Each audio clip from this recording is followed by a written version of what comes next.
अरुणोदय कार्यक्रम में मैं निशा श्री आप सभी का स्वागत करती हूँ। दर्शकों, जैसा कि हम जानते हैं कि अरुणोदय कार्यक्रम के अंतर्गत हम आपको एक विशेष मेहमान से मिलाते हैं और आज एक मुलाकात राष्ट्रीय फलक पर नवोदित छात्रा पर्यावरण इनोवेटर प्रांजलि पृष्ठा से। हमारे साथ स्टूडियो में मौजूद हैं प्रांजलि पृष्ठा और आइए सबसे पहले जानते हैं कि पर्यावरण इनोवेटर के रूप में उन्होंने क्या उपलब्धियां प्राप्त की हैं।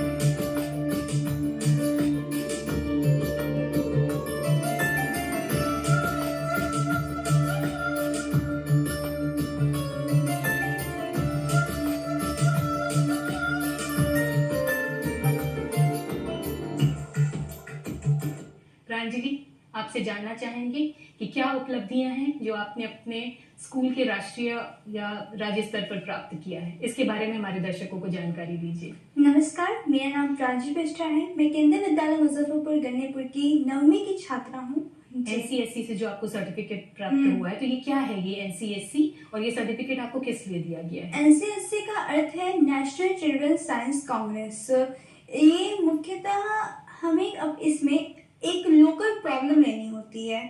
इसमें लोकल प्रॉब्लम के साथ साथ हमें कुछ सर्वे तैयार करने होते हैं और उसके जो सॉल्यूशन है उसको हमें उस पर रिसर्च करना होता है। इसमें काफी ज्यादा टाइम हम लेते हैं क्योंकि ये थोड़ा ज्यादा लंबा प्रोसेस होता है इसको करने के लिए। तो क्या था इसका प्रोसेस, किस तरह से आपने शुरुआत की इसकी? सबसे पहले तो मैंने एनसीएससी में भाग लिया, तो इसमें लगभग मेरे पास 5 सब टॉपिक्स थे जिसमें मैंने नो योर इकोसिस्टम को चुना। उसमें मेरे प्रोजेक्ट का नाम था banana stem from waste to health and wealth.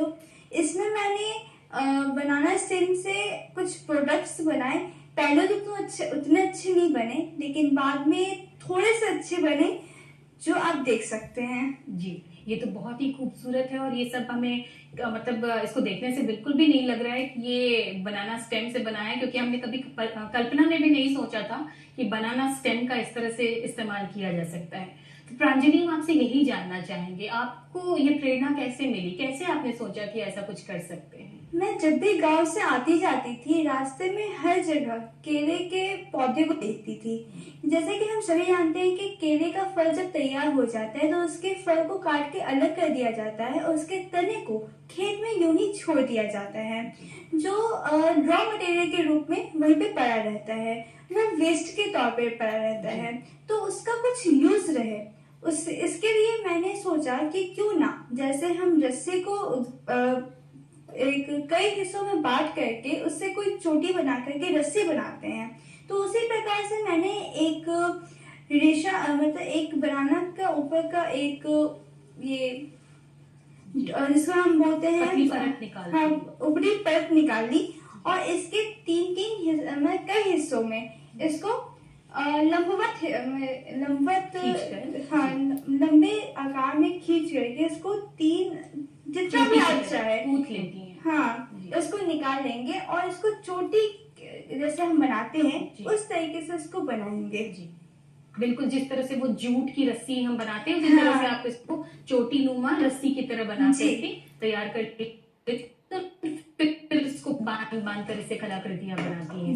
जी, तो कैसे आपको इसमें, मतलब आप इतनी छोटी हैं, अभी आप 9वीं कक्षा में पढ़ती हैं, तो आपको इसमें जरूर किसी की हेल्प की जरूरत पड़ती होगी, तो वो हेल्प आपको कौन करते हैं? जी, पहले तो ईश्वर के आशीर्वाद और टीचर्स का सपोर्ट और पेरेंट्स का सपोर्ट और फिर मेरे जो नानी घर के जो लोग हैं वो भी इसमें मेरे काफी हद तक मुझे सपोर्ट करते हैं। अच्छा, वो आपको मतलब जब उसके तने को इकट्ठा करना, फिर उसको सूखने में जो मेहनत लगती है और फिर इससे आप ये सारी कलाकृतियां बनाती हैं। जी। और आपने एक स्लोगन इसके लिए कहा था, वो था कि पेड़ों को लगाना है और प्रदूषण से आजादी पाना है। जी, बहुत सुंदर। तो पेड़ों को भी लगाना है और यहाँ पे जहाँ पे एक वेस्ट मटेरियल, मतलब फल का तो हम यूज कर लेते थे, लेकिन जो एक वेस्ट होता था उससे आपने इतनी सुंदर सुंदर कलाकृतियां बनाई हैं।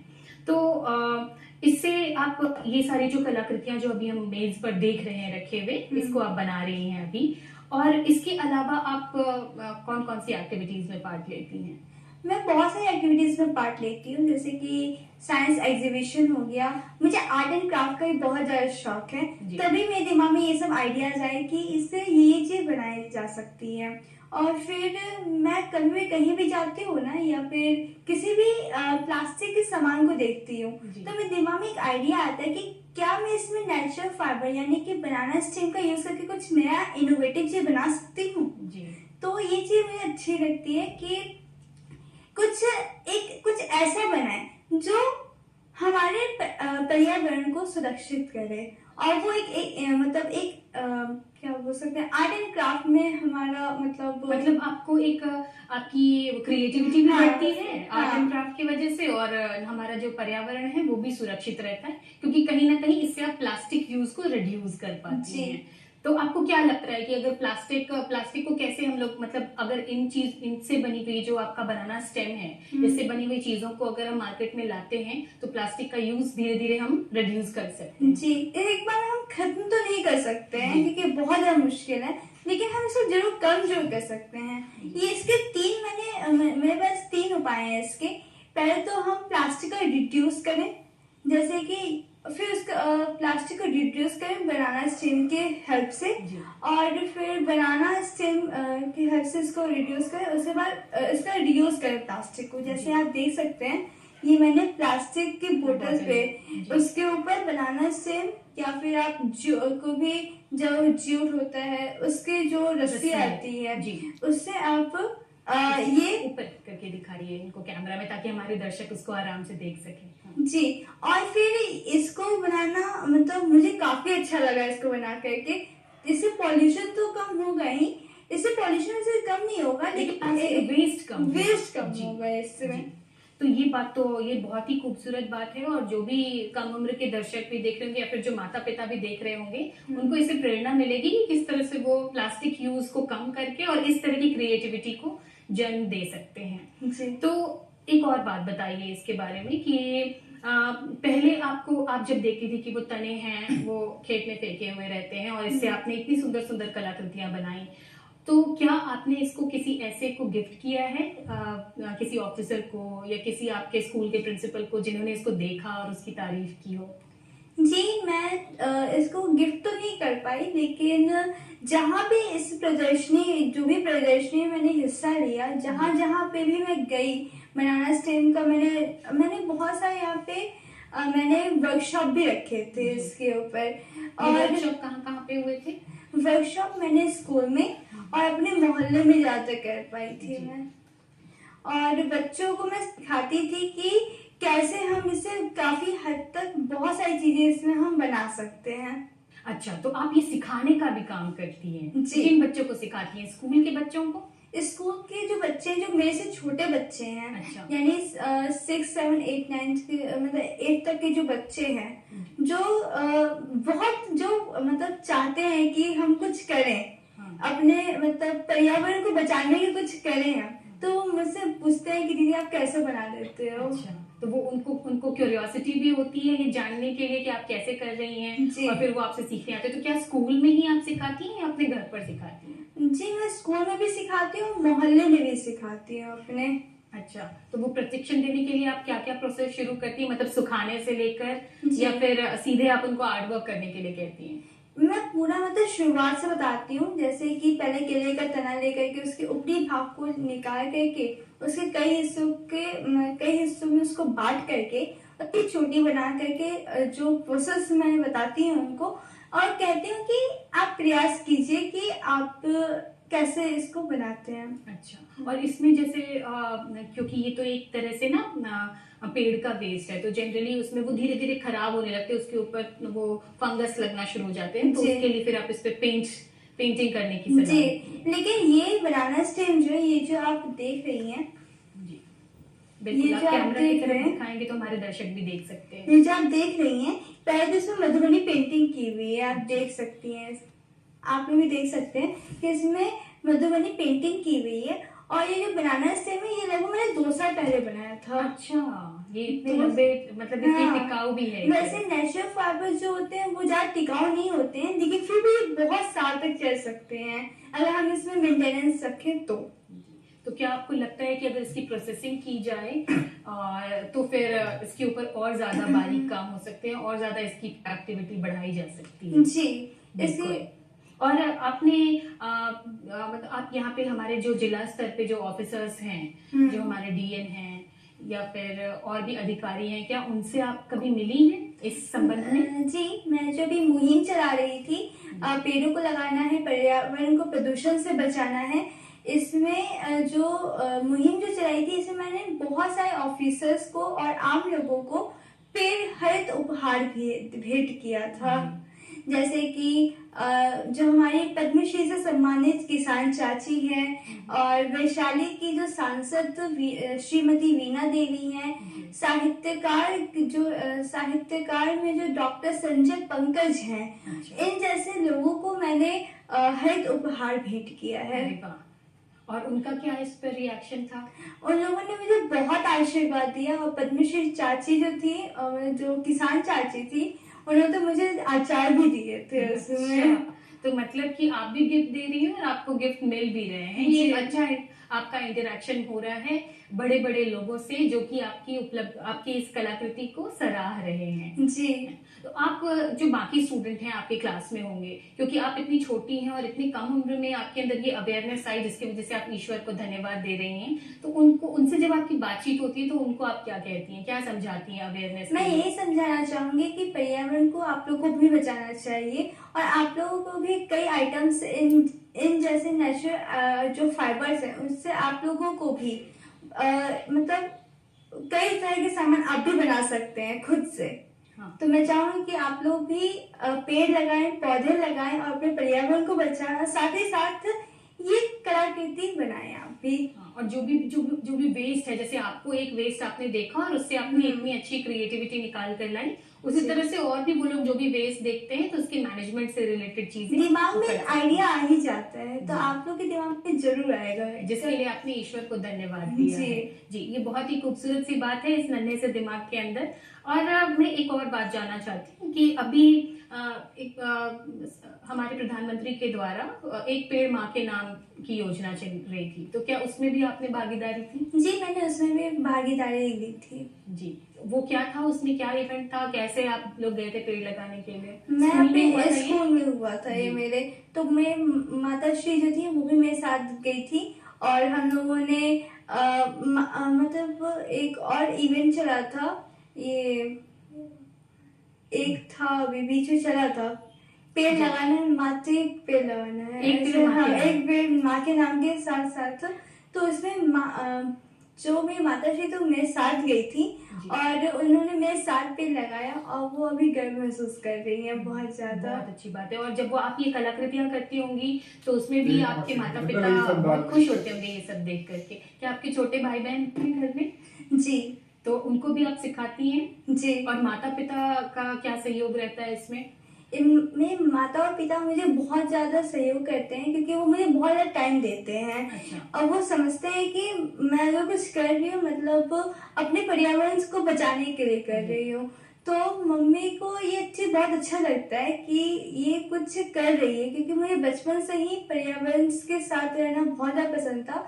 बचपन से ही मैं पेड़ पौधे लगाती थी। पढ़ाती थी आपकी मम्मी, आपको पढ़ाती थी पर्यावरण के विषय में? जी। अच्छा, वो क्या बताती थी आपको? कि हमें जैसे कि हम लोग क्या करते हैं कि पेड़ लगाते हैं लेकिन उसका संरक्षण नहीं करते हैं, तो हमें ऐसा नहीं करना चाहिए। पेड़ लगा करके हम या तो पेड़ लगाएं, उतना ही पेड़ लगाएं जितना हम संरक्षण कर पाए। अच्छा, मेरी माता ये शिक्षा दी जी, मतलब पेड़ सिर्फ लगा देना ही जिम्मेदारी नहीं है, फिर उसकी देखभाल भी करनी चाहिए ताकि वो बड़े हो सके, तभी तो उससे हमें फायदा मिलेगा। जब ये आइडिया आपको आया था ये बनाना स्टेम का, तो फिर आपने किसको पहले बताया था, माँ को या पापा को? मैंने दोनों को सबसे पहले बताया। तो क्या उनका किस तरह से बताया था? आप पूरी बात बताइए हमारे दर्शकों को कि आपने कैसे उनको कन्विंस किया। पहले तो मेरे दिमाग में जब आया ये चीज, तो पहले तो मैं क्या की, पहले तो ऐसे ही चोटी बना रही थी, उस टाइम मेरे दिमाग में आया था। तो मम्मी को बोली कि मम्मी हम लोग ऐसा कर सकते हैं, तो मम्मी बोली कि हाँ तुम्हारे दिमाग में अच्छा आइडिया आया है। तो मैंने तब पापा को बोल गए कि मैं बनाना स्टीम सबको अपने घर पे मंगवाई, और उसके बाद मैंने ट्रायल मारा तो वो बिल्कुल सक्सेसफुली निकल गया। अच्छा। तो बहुत ज्यादा खुश हुए कि कुछ तो दिमाग में आया है इसके अपने पर्यावरण को बचाने से रिलेटेड। मतलब अपने दिमाग से कुछ क्रिएट करके कुछ ऐसा रच देने के बाद आपको बहुत ही सेटिस्फैक्शन फील हुआ। जी। स्टेम किसने लाके दिया पहली बार? पापा ने। अच्छा जी। तो फिर उसको घर में उसको छीलने का उसको काटने का काम जी। आपने किया था। जी। तो वो मुश्किल होता है या उसमें पहली बार मुश्किल लगा, उसको लेकिन आप चक्कू बाद से काटती हैं? जी हाथ से भी काट सकते हैं। अच्छा। और चाकू से भी काट तो सकते उस हैं। वक्त में आपको डर नहीं लगता कि नहीं, कहीं चाकू से काटने में डर लगता था, इसलिए तो मैंने उसमें हाथ माँ से या ही। पापा हेल्प हाँ करते हैं? जी। अच्छा, और फिर उसको सूखने के लिए आप धूप में देती हैं? पहले सूखने के धूप पे रख दी, उसके बाद क्योंकि उसका मॉइस्चर कम होना बहुत ज्यादा जरूरी है, नहीं तो फंगस लग जाते हैं ना, इसलिए। जैसे आपने बताया कि ये 2 साल पुराना है, जी। ये जो एक आपने वो अलार्ट बना जी। करके रखा है, तो आप कब से कर रही हैं ये? मैं लगभग पिछले साल से ये काम कर रही हूँ। मतलब 2 साल के पहले हाँ, से आपको ये आइडिया है, तब से आपने हाँ। ये प्रोसेस शुरू किया है? जी। ठीक है। अच्छा, जब आप प्रशिक्षण, तो आप क्या चाहती हैं कि क्या इसके लिए और स्कूल लेवल पे कोई ऐसा क्लास हो, या क्या स्कूल में कोई ऐसा अलग से क्लास है? मतलब आपके प्रिंसिपल को जब पता चला होगा इसके बारे में? नहीं, जब मैं आपने क्लास में जाती हूँ। हाँ। और फिर अपना वर्कशॉप रखती हूँ वहाँ पे। और वर्कशॉप तो आप अपना पर्सनल रखती हाँ, हैं, personal। स्कूल में भी कोई ऐसी व्यवस्था है? नहीं, वैसी कोई व्यवस्था या कोई खास एक्स्ट्रा नहीं क्लास है, है जिसमें कि ये क्योंकि मैं activity- चाहती हूँ कि स्कूल में ऐसी व्यवस्था हो जी। ताकि वर्कशॉप रखने में आसानी हो। जी, अगर आपको इस सिलसिले में कभी हमारे देश के प्रधानमंत्री से मिलने का मौका मिले, तो आप क्या कहेंगे उनसे? जी अभी वैसे कुछ सोचा नहीं है लेकिन वैसे। फिर भी अगर मान लीजिए किन्हीं से, हमारे मुख्यमंत्री से मिले या कोई भी ऐसा जो मैं आपको यही इसमें कह- और ज्यादा सपोर्ट कर सके। मैं यही कहना चाहूंगी कि क्योंकि मैं नेचुरल में, मुझे ऐसा लगता है कि वो लोग मेरा सहयोग जरूर करेंगे, क्योंकि मैं पर्यावरण को बचाने की मांग कर रही हूँ। और हमारे पीएम जो श्री नरेंद्र मोदी जी जो हैं, वो भी कह रहे हैं कि लोकल टू वोकल होना चाहिए। और वो भी अभी पेड़ ये जैसे कि आप बताइए कि माँ के नाम एक पेड़ माँ के हाँ, नाम। एक पेड़ माँ के नाम जो है वो भी चल रहा था अभी बीच में।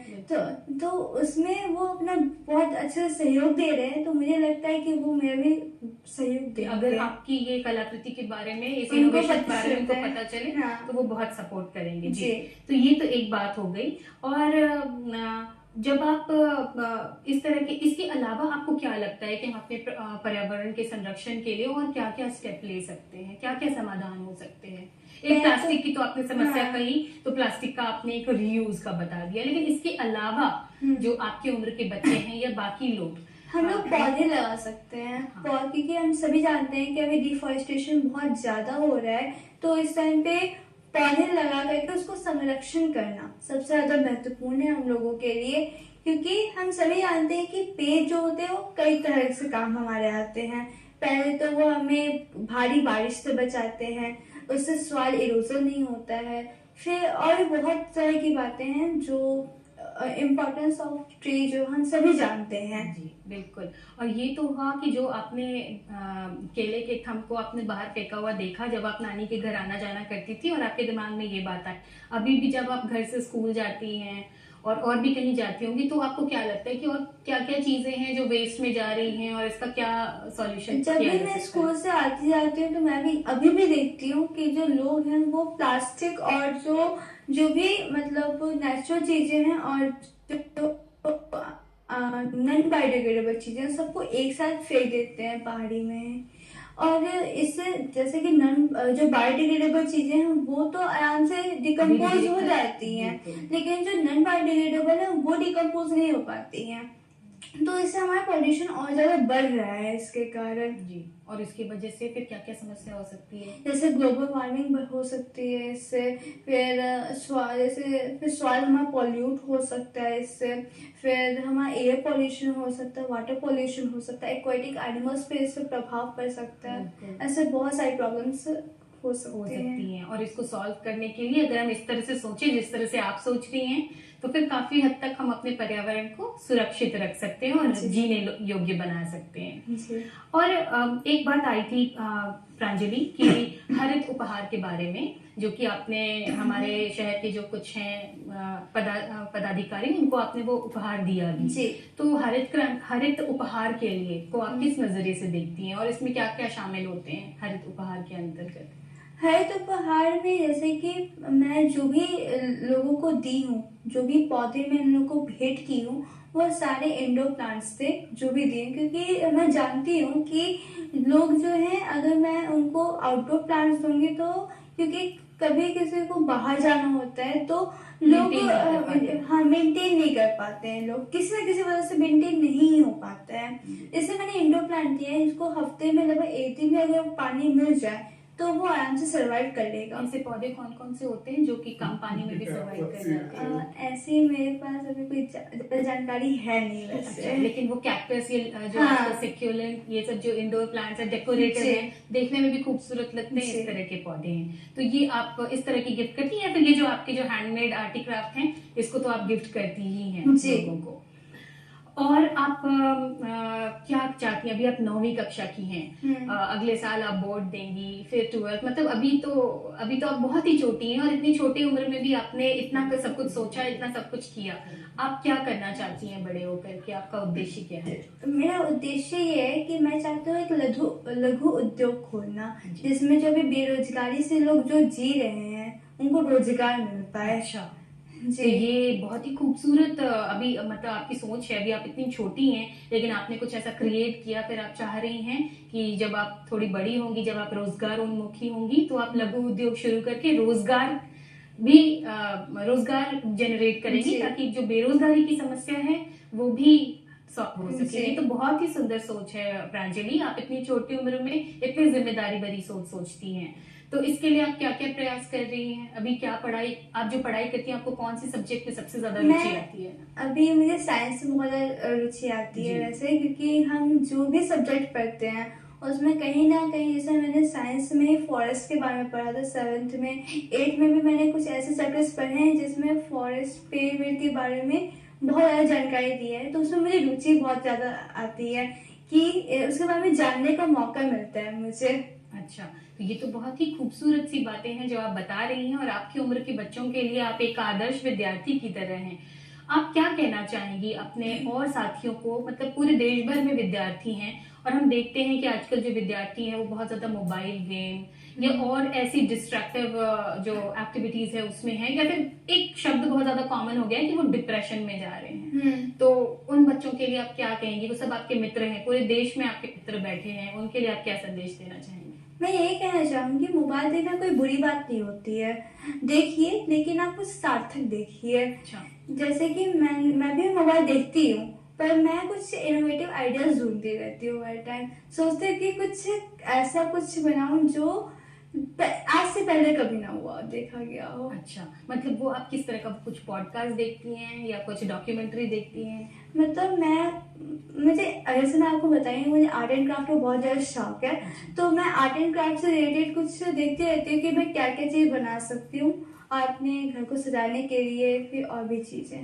अच्छा, तो घर को सजाने के लिए आप चीजें बनाते रहती हैं। और मैंने सुना है कि आपने एक कविता भी तैयार की है इससे, पर्यावरण से जुड़ी हुई। तो वो कविता क्या है, आप हमारे दर्शकों को सुनाएंगी?